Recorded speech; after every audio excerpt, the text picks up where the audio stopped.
Hello, আসসালামু আলাইকুম। সবাই কেমন আছেন? আশা করি সবাই অনেক ভালো আছেন। আমি আলহামদুলিল্লাহ অনেক ভালো আছি। আজকে ফ্রাইডে স্পেশাল রান্না নিয়ে চলে আসলাম। তো এখানে আমি পেঁয়াজ এবং তেল, সাথে দারচিনি, এলাচ, তেজপাতা দিয়ে দিলাম। তারপরে এটা একটু ভেজে নিচ্ছি।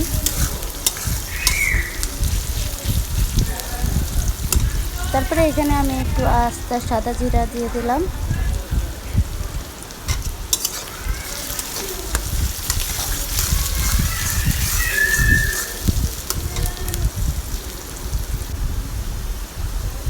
এখন এই তো পেঁয়াজটা কাঁচা কাঁচা হয়ে গেছে। তারপরে এখানে আমি এখন দিয়ে দিব গোলমরিচ,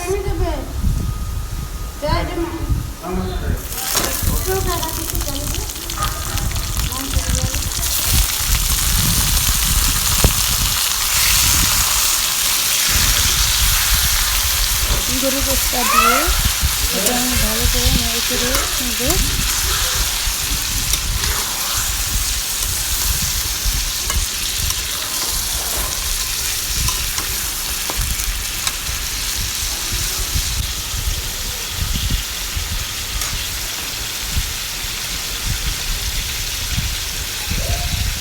এরপরে আমি এখানে দিয়ে দিলাম পরিমাণ মতো লবণ। লবণটা দিয়ে আর একটু নেড়ে চেড়ে নিচ্ছি।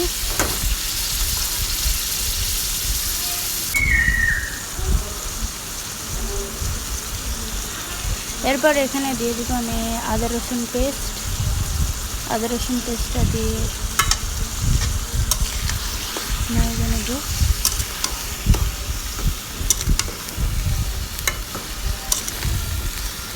এরপর এখানে আমি দিয়ে দেবো পরিমাণ মতো হলুদের গুঁড়া এবং মরিচের গুঁড়ো।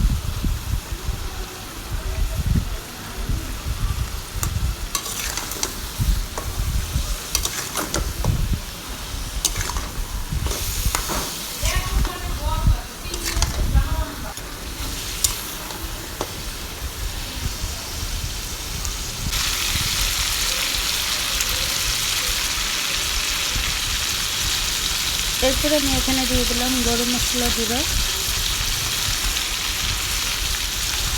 গরম মশলার গুঁড়োটা দিয়ে আমি ভালো করে নেড়ে চেড়ে নেব।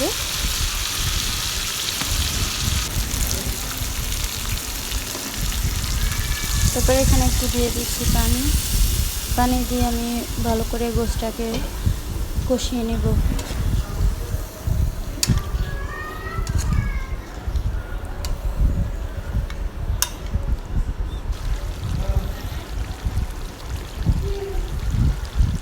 এতে আমার গোশ কষানো হয়ে গেছে। এখন আমি এখানে কিছু আলু দিয়ে দিলাম। এখানে 3টা আলু আমি টুকরা করে দিয়ে দিলাম।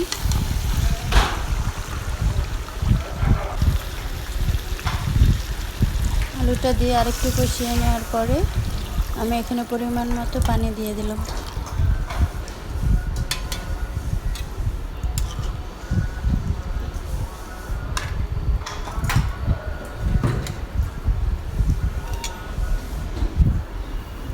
এপাশে আমি আরেকটা চুলাতে এখানে বসিয়ে দিলাম।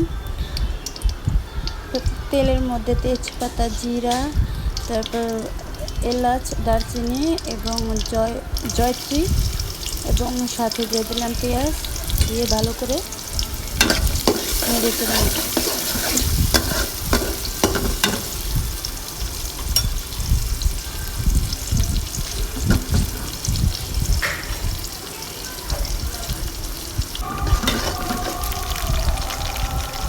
এখন এখানে দিয়ে দেবে সামান্য আদা রসুন পেস্ট।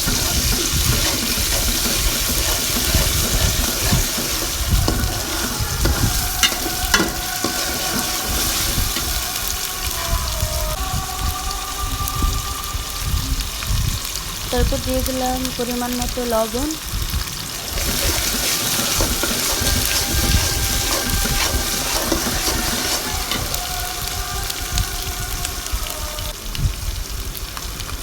এরপর এখানে আমি পরিমাণ মতো পানিটা দিয়ে দিলাম।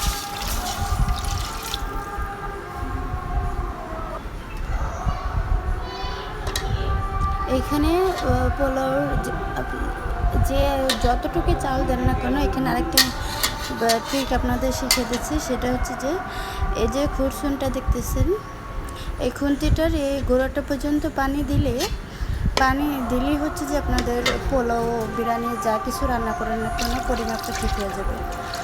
সো এই খুরসুনটার গোড়া পর্যন্ত পানি দিয়ে দিলাম, দেন এই পানিতে আমি পোলাওটা রান্না করবো। চাল যতটুকু হোক না কেন একদম সুন্দরভাবে ঝরঝরে হয়ে যাবে। এরপর এখানে আমি দিয়ে দিলাম কাঁচামরিচ,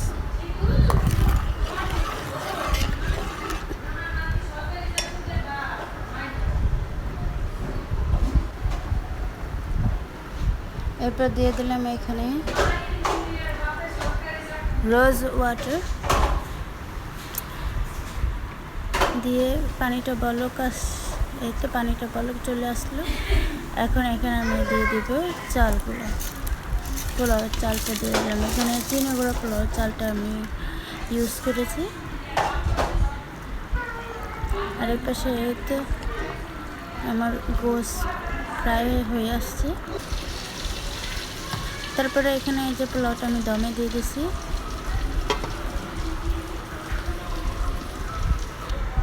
এখন আমি এখানে প্রথমে কড়াইতে একটু তেল দিয়ে দিলাম, তার সাথে কিছু চিংড়ি দিয়ে দিলাম। চিংড়িটা পোলাও দিয়ে খাওয়ার জন্য আমি এখানে বেজে নেব।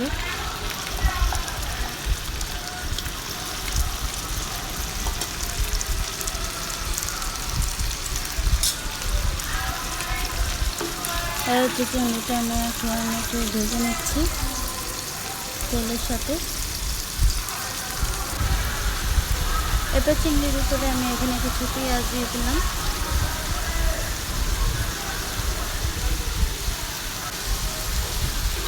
পেঁয়াজটা দিয়ে চিংড়ির সাথে ভালো করে নেড়ে নেব।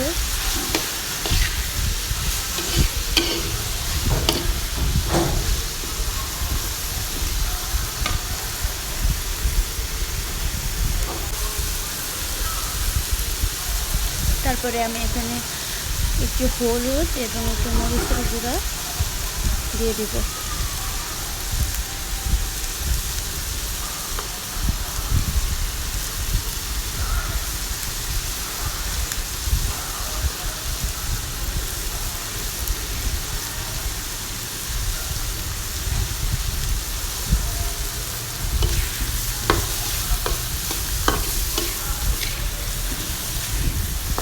দিয়ে ভালো করে নেড়ে চেড়ে এখন ভেজে নেব।